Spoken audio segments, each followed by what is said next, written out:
E eu fico imaginando José tirando a tenda, a barraca de cima do animal, começando a preparar. Maria já vai providenciando o jantar. E eles ficam, mas por que Jesus demora tanto de vir?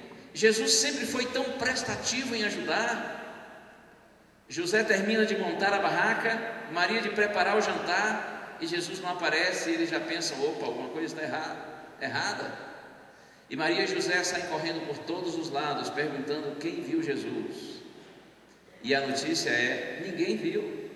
Durante toda a viagem, ninguém viu Jesus. E quem já perdeu um filho, ou pelo menos já teve a sensação de perder um filho, sabe o que é isso? Eu fico imaginando a angústia de Maria e José quando voltaram à barraca, e um olha para o outro, e ambos dizem, além de não achá-lo, ninguém o viu durante a viagem. Isso significa que ele não veio? Isso significa que ele ficou em Jerusalém? Um menininho simples de 12 anos do interior, sozinho, numa grande cidade para a época, com os riscos da grande cidade. A Bíblia diz que Maria e José então decidiram voltar a Jerusalém à procura de Jesus. Eles não estavam se importando se era noite e se eles iam viajar sozinhos mesmo durante a noite. O objetivo deles era maior do que qualquer obstáculo pela frente. Então diz a Bíblia, Maria e José voltaram a Jerusalém em busca dele. E eu fico pensando agora no sentido espiritual. Quando a gente, na linguagem popular, quando a gente cai do cavalo, quando a gente cai em si, quando o Espírito Santo consegue nos convencer de nossa verdadeira condição espiritual, e a gente descobre que estava vivendo iludido, talvez porque estivesse próximo do altar, estivesse perto de Deus, talvez porque estivesse fazendo bem para o próximo, estivesse necessariamente perto de Deus. Que hora maravilhosa quando o Espírito Santo consegue tocar o coração da gente e nos mostrar a nossa verdadeira condição espiritual. Dá tristeza, como Maria e José sentiram, mas ao mesmo tempo o Espírito de Deus coloca em nós o desejo de ir atrás de Jesus, de buscá-lo, de encontrá-lo, de estar perto dele. Eu me lembro que eu era garoto quando a minha família conheceu o Evangelho. Nós nos sentíamos uma família cristã, mas estávamos iludidos com relação à nossa condição espiritual. A gente muito pouco sabia a respeito de Deus, e relacionamento com Ele, na verdade, quase que nenhum. Mas um dia o Espírito Santo conseguiu tocar no coração dos meus pais e meu, dos meus irmãos, e nós descobrimos nossa real condição espiritual. Nós chegamos à conclusão de que estávamos vazios e distantes do Senhor. Mas eu louvo a Deus porque o Espírito Santo colocou em nós também um desejo de buscar. E eu tenho visto tantas pessoas em tantos lugares que são convencidas pelo Espírito Santo de que elas precisam de Deus, mas infelizmente muitas dessas, a despeito de terem consciência disto, eles não vão à procura do Senhor. Mas há outros que, como Maria e José, quando se conscientizam da realidade, eles decidem buscar o Senhor e encontrar o Senhor, custe o que custar. E a promessa de Deus é: buscar-me-eis e me achareis, quando me buscardes de todo o vosso coração. Quem busca Jesus com sinceridade e persiste nessa busca, o encontra. E como é gostoso encontrá-lo, como é bom encontrá-lo. Às vezes já aconteceu de eu batizar pessoas que me dizem assim: pastor, eu estou há tanto tempo à procura de Deus, eu estou há tanto tempo buscando a verdade, e a verdade é o próprio Cristo. Mas é tão bom saber que todo aquele que persevera, que não desiste, o encontra. Maria e José voltaram a Jerusalém em busca dele, e a Bíblia diz que assim que eles chegaram em Jerusalém, eles encontraram Jesus, não foi? Não foi assim? Muito fácil achar Jesus, foi assim? Não. O texto que nós lemos diz assim: 3 dias depois o acharam no templo. 3 dias depois.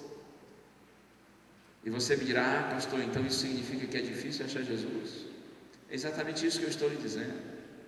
Mas por favor, não é que Jesus se esconda, não é que Jesus não queira ser achado, não é que Jesus se faça de difícil.